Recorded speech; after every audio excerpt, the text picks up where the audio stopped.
আসসালামু আলাইকুম, আমি রোজি ফুড কুকিং চ্যানেল থেকে আবারও সবাইকে স্বাগতম। আমার কাছে দূরে যেখান থেকে আমার এই ভিডিওটা দেখছেন বা দেখবেন, তারা অবশ্যই সম্পূর্ণ ভিডিওটা দেখবেন এবং আমার পাশে থাকবেন। ইনশাআল্লাহ আমিও সবার পাশে আছি। তো আজকে অনেক দিন পরে আমি একটি ভিডিও নিয়ে আসলাম। অনেক দিন আমার চ্যানেলটাতে ভিডিও ছাড়তে পারি না, আমি অনেক ব্যস্ত ছিলাম যার কারণে। তো এখন থেকে মনে করেছি যে কন্টিনিউ ভিডিও আবার ছাড়বো। প্রতিদিন না পারলেও সপ্তাহে 3টা ভিডিও আমি অবশ্যই পাবলিশ করব। তো চলেন আজকে যে কাজগুলো করব সেই কাজগুলো নিয়ে কথা বলি।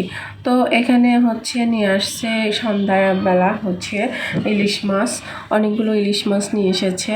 তারপরে এখানে আবার রান্না করতে বলেছে মুরগির মাংস। তো কিছুটা অল্প পরিমাণ মুরগির মাংস রান্না করব, ফুল রেসিপিটা দেখাইলাম না। মশলাটা প্রথমে কষিয়ে নিয়েছি অফ ক্যামেরায় এবং মাংসটা দিয়ে দিলাম। কারণ ফুল রেসিপি অনেকগুলো আইটেম রান্না করব, ফুল রেসিপি নিলে অনেকগুলো ভিডিওটা বড় হয়ে যাবে, তার জন্য ফুল রেসিপিটা নিয়ে আসতে পারলাম না। তো মাংস রান্না করতে তো সবাই পারেন। এখানে রান্না করে নিলাম আম দিয়ে ডাল। বলতে পারেন এই সময় আমি আমটা পেলাম কোথায়। আমি গত বছরেরও আগের বছরে কাঁচা আমগুলো ফ্রিজে রেখে দিয়েছিলাম।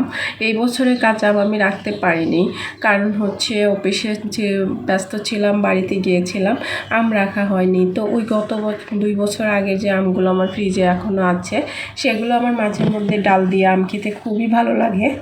তো সেজন্য আমি ডাল দিয়ে আম রান্না করি মাঝে মধ্যেই। তো ডালটা রান্না করলাম আম দিয়ে। তো ডাল বাগার দেওয়া শেষ। এখানে আবার হাজব্যান্ড আলু ভাজি খেতে চেয়েছে, একটু আলু ভাজি করে দিলাম, রুটি দিয়ে খাবে।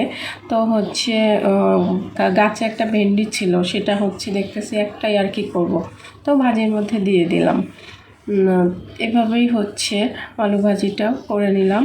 তারপরে এখানে আবার এই যে ইলিশ মাছ দিয়ে গাছের টাটকা পুঁই শাক উঠাইলাম, আর দেখছি ফ্রিজে কিছু কচুরমুখী আছে, সেটা একসাথে দিয়ে এইভাবে আমি মাছগুলো কাঁচা দিয়ে রান্না করব।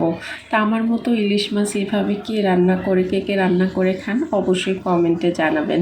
আমার কিন্তু এই তরকারিটা খুবই ভালো লাগে।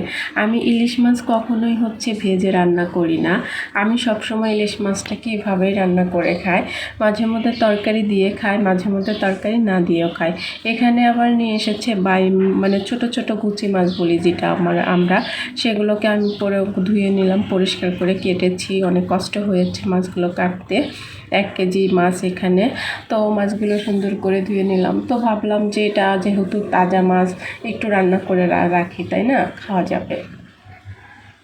তার জন্য একটু বাইম মাছ আবার রান্না করে রাখলাম। তো আমার আজকে ভিডিওটা কেমন লাগলো, নেক্সট ভিডিও দেখার জন্য সবাইকে আবার আমন্ত্রণ রইল। তো আপনারা সম্পূর্ণ ভিডিওটা দেখবেন। সবাই ভালো থাকবেন।